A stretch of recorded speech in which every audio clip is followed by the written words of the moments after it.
हंस को मालूम पड़ा कि मेरी हंसनी को कौवा ले गया।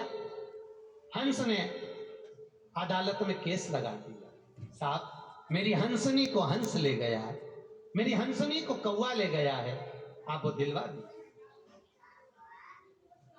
जज ने कहा, हंसदेव, हंसनी हमेशा हंस की होती है, कभी कौवे की नहीं होती, आप केस जीत जाओगे, चिंता मत करो, वकील कर लो।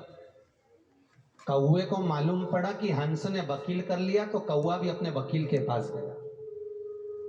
अरे वो वकील सुन, कुछ भी हो जाए हंसनी मेरी होना चाहिए, चाहे कितना भी धन लग जाए। वकील ने कहा, कौवे ये तो कभी जिंदगी में नहीं हो सकता कि हंसनी तेरी हो जाए, क्योंकि हंसनी तो हमेशा हंस की रही है।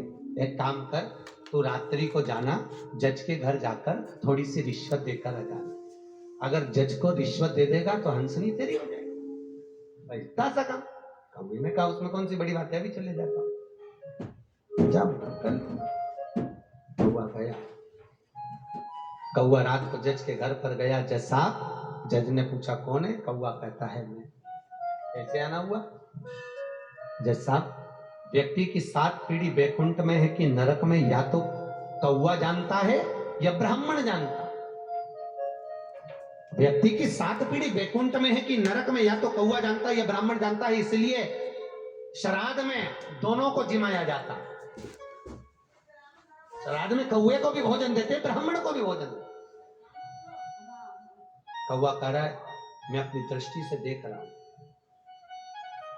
आपके दादा परदादा बैकुंठ में बैठे हुए हैं। यदि आपने मेरा एक काम कर दिया, केवल एक काम, यदि हंसनी को मेरा बना दिया, तो कौवा कहता है मैं जीते जी आपके दादा परदादा से आपको मिला दूंगा। जज को लगा जिंदगी में पहली बार कोई मिला जो जीते जी मेरे दादा परदादा से मिला रहा, इससे बढ़कर खुशी और क्या होगी? जीते जी, ठीक है, चलिए। कौवा चले गया, जज कुर्सी पर बैठा निर्णय दे रहा था।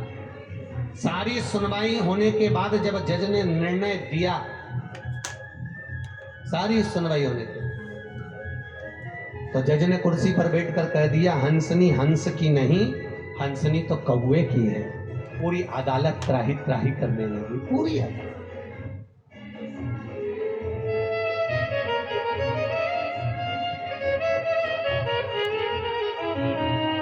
सब उठ उठ कर जाने लगे, सब। और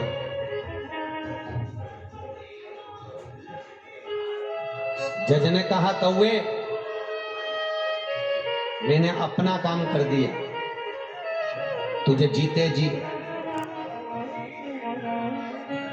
हंसनी कौवे की बना दी, अब तू अपना काम कर, मुझे जीते जी मेरे परिवार से मिलना।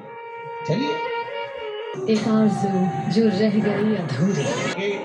गाड़ी में बैठकर चला, कौवा उड़ते उड़ते गया, गांव से बाहर निकले, शहर से बाहर निकले, एक गहरी जंगल में पहुंचे। जंगल में भी एक नल्ले के पास, जहां पर मरा हुआ कुत्ता पड़ा था। कौवे ने जज से कहा, आओ साहब, आपके दादा परदादा से मिला दो। जज जैसी गाड़ी से उतरा, बदबू इतनी आ रही थी, मुंह पे रुमाल रखी हुई।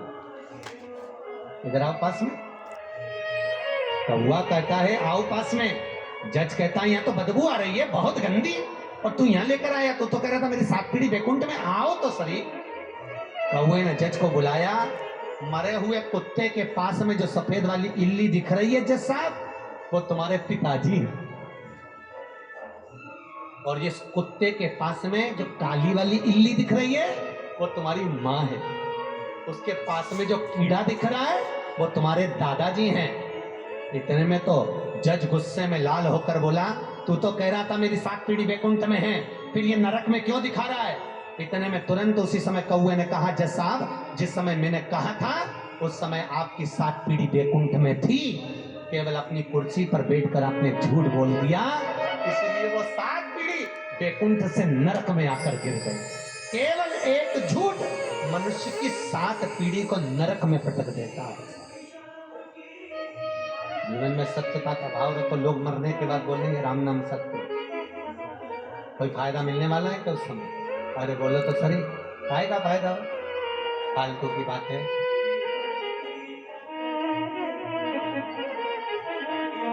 कोई मतलब प्राण छूट जाएंगे, आखिरी में इतना बड़ा फोटो टंग जाए। कितना बड़ा? इतना बड़ा, और उसमें भी प्लास्टिक के फूल की माला। और जिंदगी भर तुम रो रो के निकाल दोगे, पर आखिरी का जो फोटो होगा उसमें तो स्माइल देते ही मिलोगे। पक्का। तुम्हारे भी घर में दादा परदादा के फोटो लगे होंगे, देखना। किसी दादा परदादा का फोटो किसी के घर में भी देखना, रोता हुआ दिखा। अरे बोलो तो सही, भले उनने रोते हुए जिंदगी निकाली, कमा कमा कर कभी बच्चों के लिए रोए, कभी परिवार के लिए रोए, कभी कुटुंब के लिए, कभी कबीले के लिए, जिंदगी भर रो रो के निकाल दिया, पर आखिरी का जो फोटो टंगा उसमें स्माइल थी। और फोटो आज भी घर में जो टंगा रहता है वो स्माइल देता रहता है। और प्लास्टिक के फूल की माला, पंखा चलता है, माला हिलती है, और अम्मा स्माइल देती रहती है। अम्मा इसलिए स्माइल देती, बेटी हम भी जोड़ जोड़ के मर गए, यह टंग गए, एक दिन तू भी टंगेगी, इसलिए वो भी मुस्कुराती रहती। जोड़ो छोड़ो और टंगो। जब अंतिम आखिरी का